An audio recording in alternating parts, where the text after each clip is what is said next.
Hey anime friends, welcome back to the Anime Tea. My name is Phoenix and today we're going to be talking about Japan Sinks 2020, a spoiler heavy review.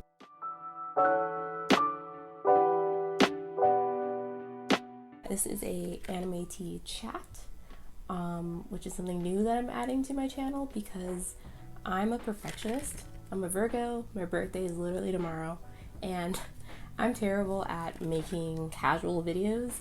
Every time I make a video, I have to edit them, which I love, and I feel like a lot of people who watch my videos, they really appreciate. Like, I've gotten lots of comments of people saying like that my editing is like pretty good, but I don't have time to make those high quality videos as often as I would like, and I haven't been putting out videos every Wednesday and Saturday like I've been saying in my videos. So what I'm going to do is at least once a week, I'm going to do these anime chats where I'm going to be sipping some tea and kind of going off in my head and a little bit of a rant, doing anime reviews and other like fun topics that I've come up with that I can just chat and talk about and you guys can join in. So for this week, there's going to be a few of them, and then starting next week, I'm going to start pushing out more of the edited content once I've caught up with all my stuff. But today, specifically, we're going to be talking about Japan Sinks 2020, which is on Netflix. I finally just watched it. I know a lot of people have seen it already because it came out about a month ago. I think it came out in July, and it's already the end of August, so like 2 months ago technically. But I just watched it because I had to prepare myself for it, and because I watched it with a friend, so I was trying to like make sure that we could watch at the same time.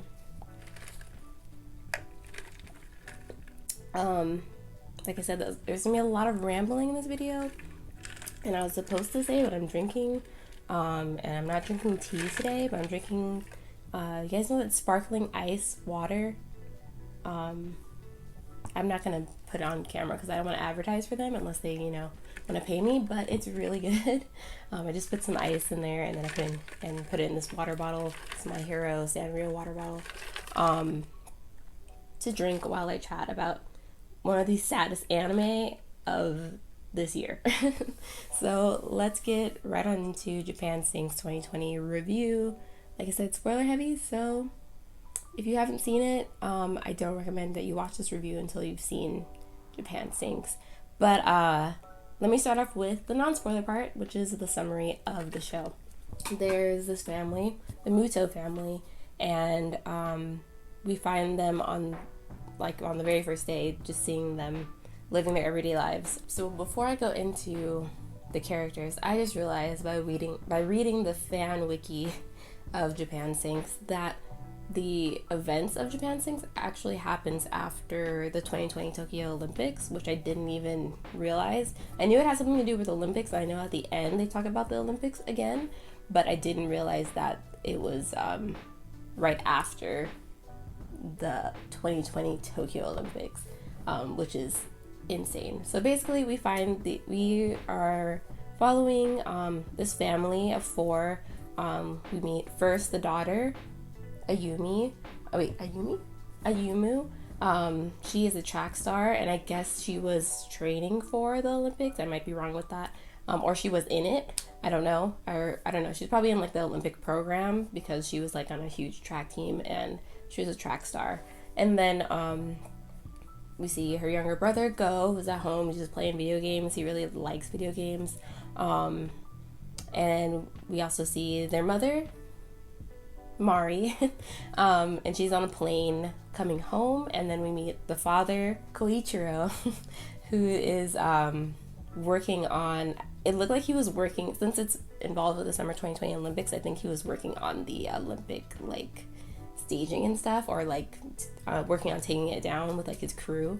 So we meet them in four different places across Tokyo, or on the way to Tokyo, and as we meet them, literally not even like 10 minutes after, not even 10, maybe like 5 minutes after we get to see a glimpse of each of the characters, that's when the first earthquake hits.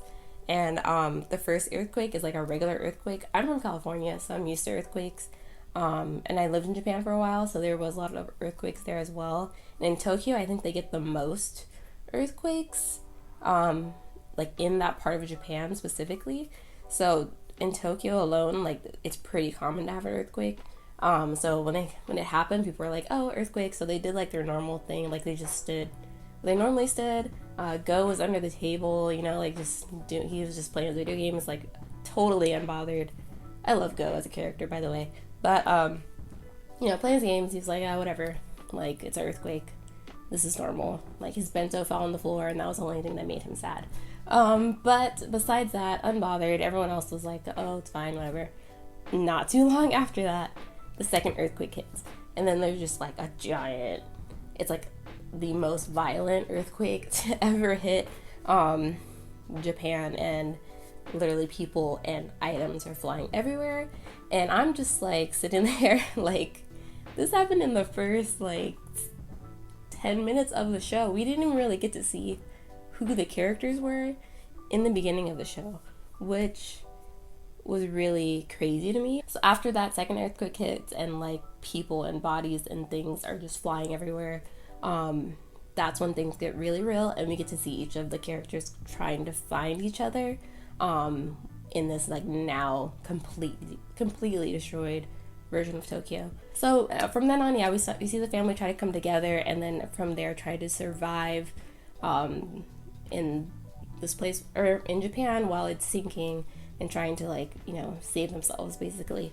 And they face like a ton of life and death situations, events, and meet people of all different kinds across the on their way to try to find a way out of Japan's or try to find a way to survive at least. So incredible story, but also just really sad. And I think what makes it, a lot of people have mixed feelings about the show, and it makes sense because I have mixed feelings about the show, because it's just so much happens, but I think what really worked for it was the realism of it. It really feels like, even though it's an anime, and Masaki Yuasa, the director of Japan Sings 2020, he also directed Devilman Crybaby, so I wasn't surprised that like the art style and the way that the characters and the scenes were portrayed were a little like erratic and more, and not in something that we're not used to seeing in anime. Like anime likes to over exaggerate and in a way that's more like comical and a little bit not as intense, I feel like. but in this one, when the characters do that, it just feels more real. I don't know, I think it feels like like the reactions and the way the characters' facial expressions looked when certain things happened, and even though those things were exaggerated, it felt more real. Like it was exaggerated real feelings. I don't know.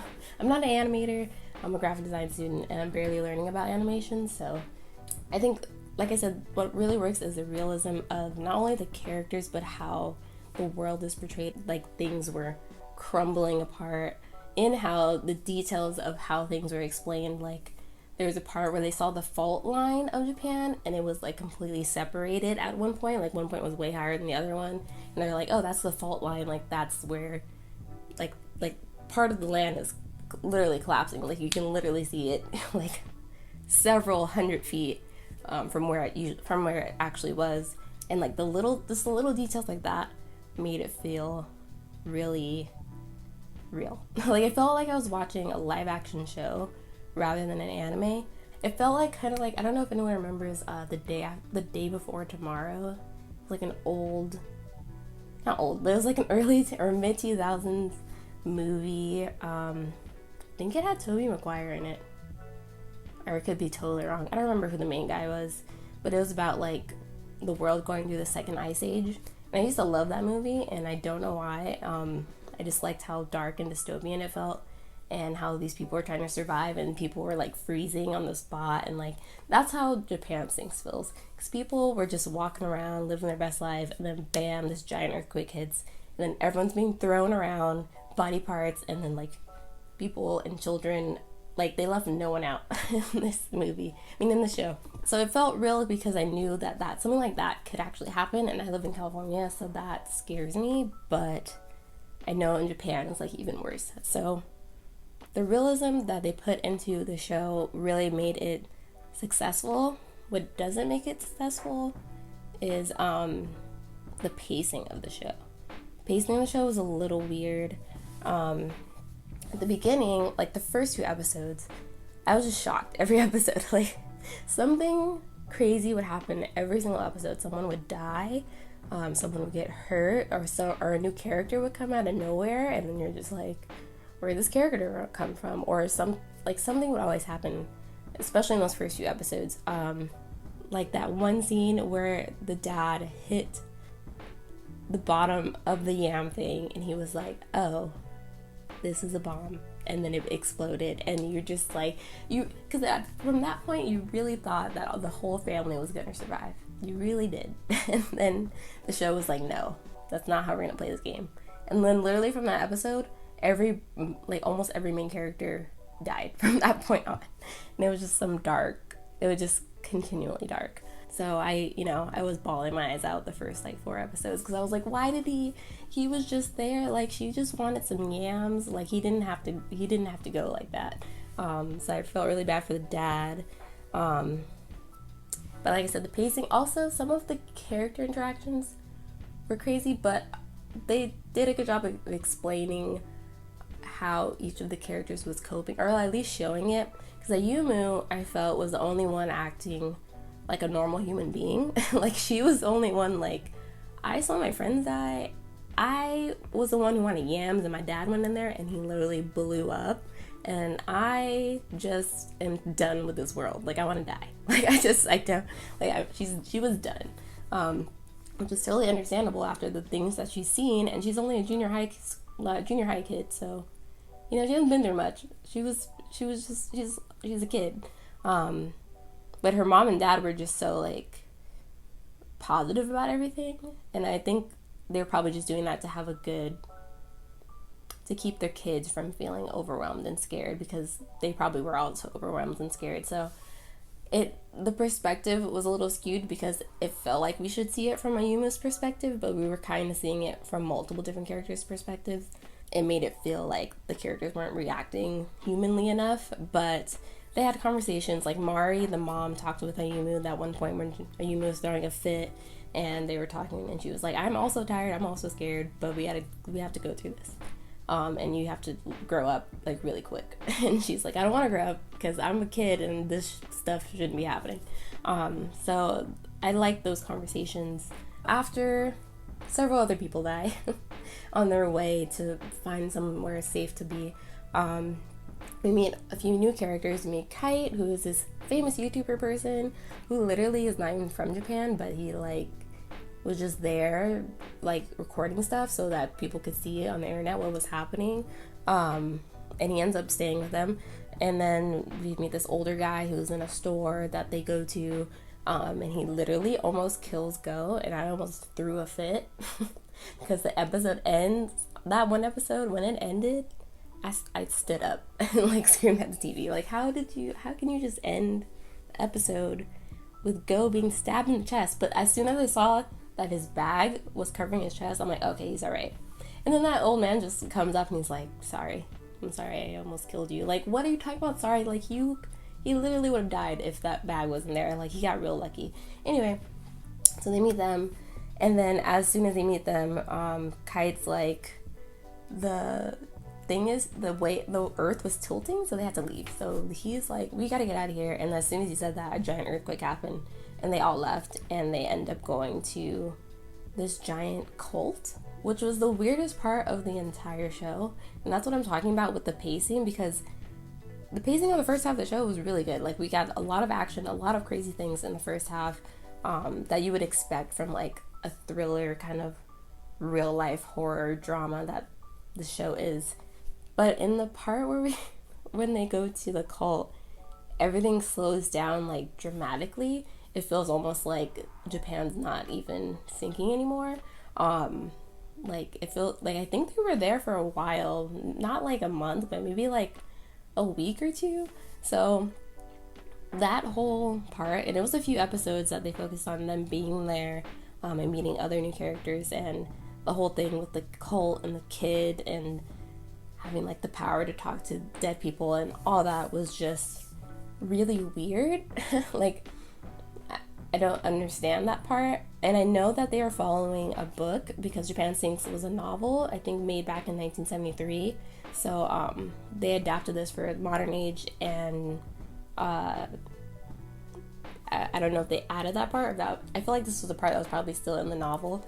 It felt very much like that, but I don't understand the point of it to the story. Like, I don't know if it added anything important except for like a place for the characters to have like a breath before they had to run around and like go and try to escape Japan sinking. But one main important thing that actually did happen there was them finding the doctor. I don't remember the doctor's name, but the main doctor, he was basically paralyzed, but he was communicating through Morse code, and Ayumu was able to like understand what he's saying, and he's like, an earthquake is coming.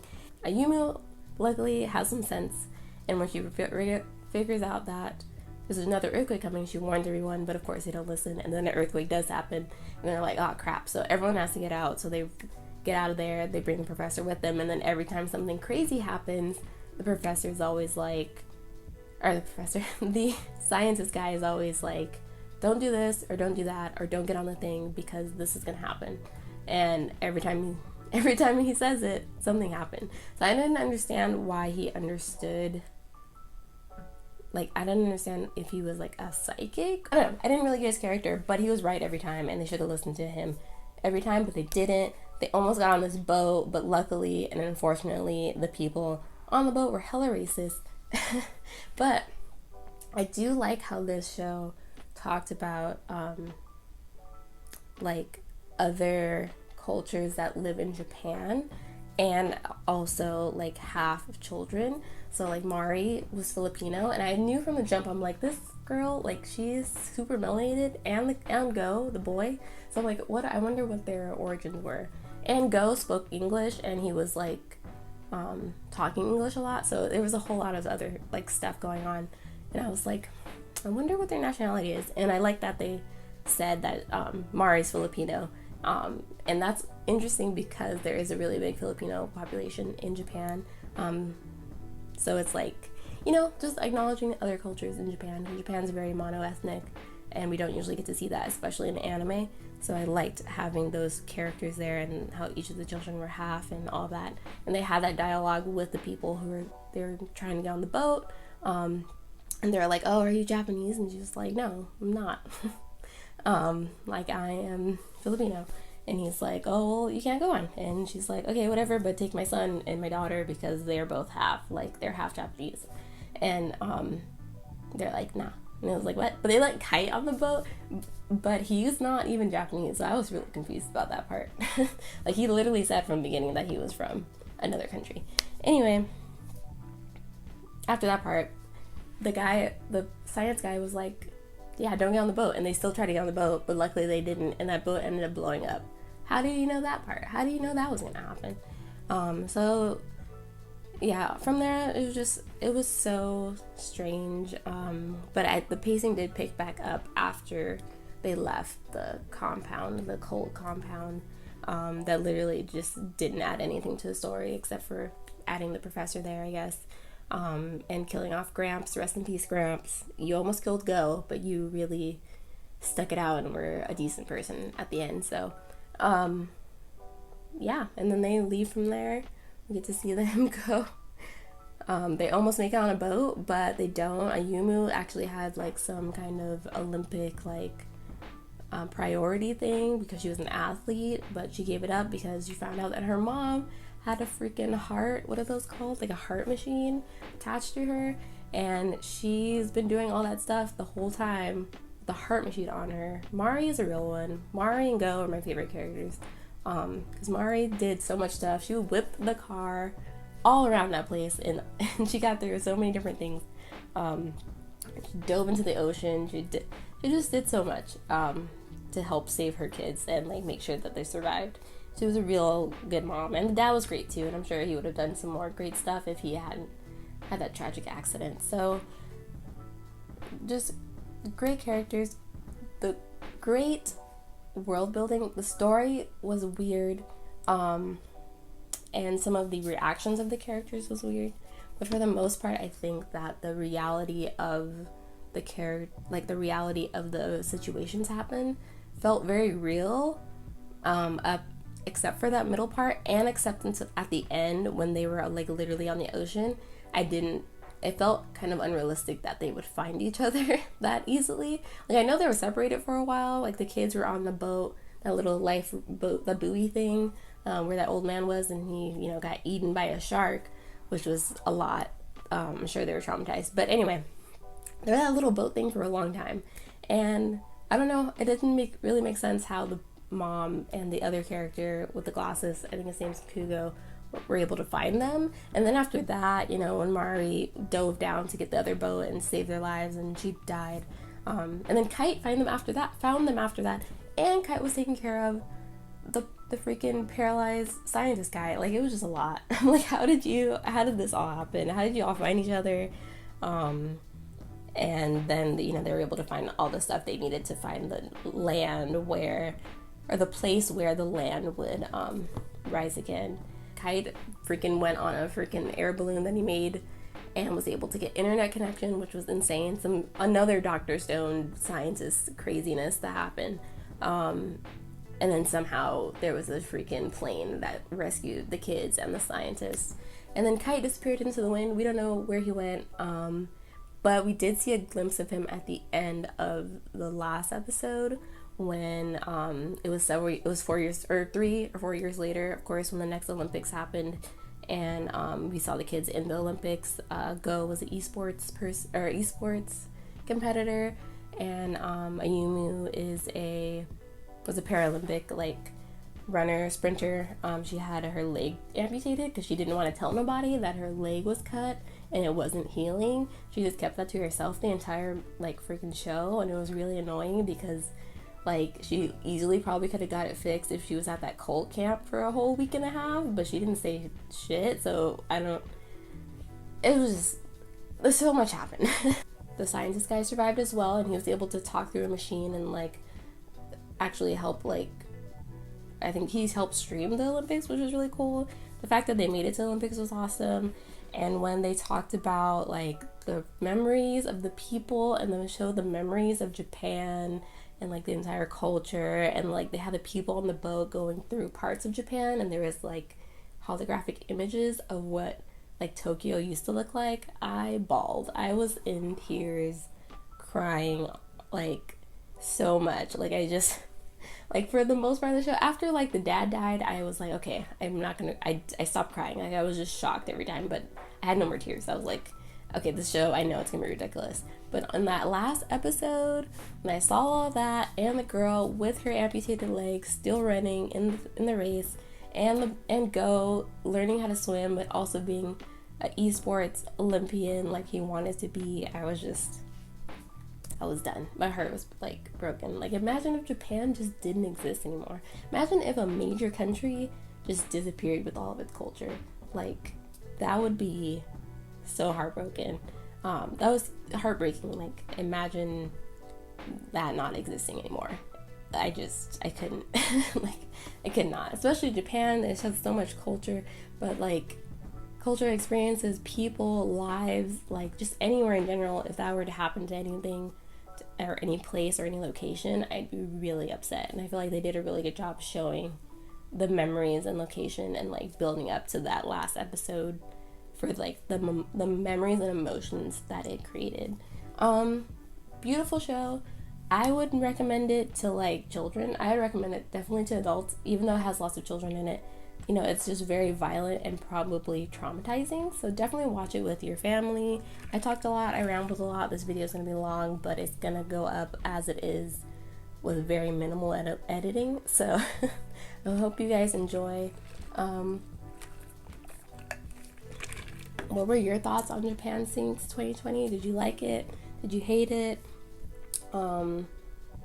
How'd you feel about the character animations that were strangely realistic but also really exaggerated? I don't know. What are your thoughts? I want to hear about it, and I want to see you guys in the next video. I put up videos every Wednesday and Saturday, and this is for real now. I'm really going to put out videos every Wednesday and Saturday. mostly because I'm going to be putting out these kinds of videos for you guys to view, and at 4 p.m. Pacific Standard Time. And I hope you guys like, comment, and subscribe, and I'll see you in the next one.